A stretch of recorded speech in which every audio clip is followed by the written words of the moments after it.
Clippers, and my name is Mo.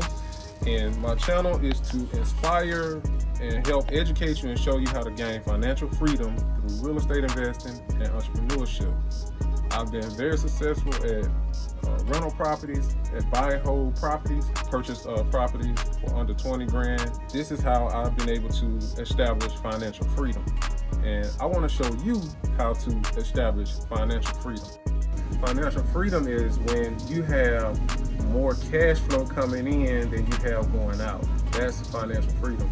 So it may take some people 2 rental properties. It took me 5 rental properties to gain financial freedom. Now I rent those properties out without a mortgage, and so I don't have a mortgage on any of those properties. Those houses pay for my living expenses where I live now. I live comfortable, and so I want to show you how to do the same thing. So this is the strategy that I followed when I bought my first rental property.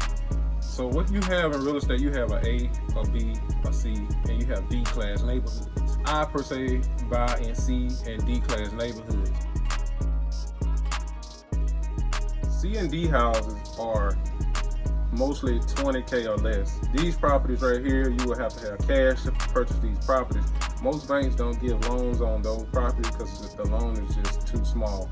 Now you may be able to find a small bank that will lend to you, but it's very rare that most banks won't lend. Most big banks won't lend to you. And in these C and D class neighborhoods, the properties are cheaper. So I was able to actually purchase a property through auction for $7,500.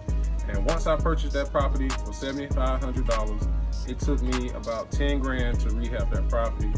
And I currently rent that property out for $650 a month.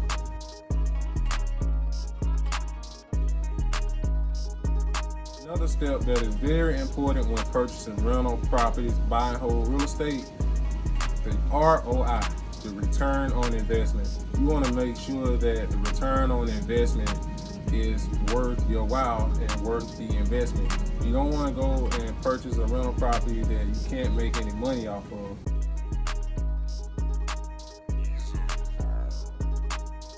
So to get approved for a rental property, you will need at least 740 credit score. Now you have some lenders that will lend to you with a credit score less than that, but you want to make sure that you don't have any collections, any debt that's owed out. Make sure you just have that stuff taken care of, because that's going to be very important when it comes down to purchasing your first rental property.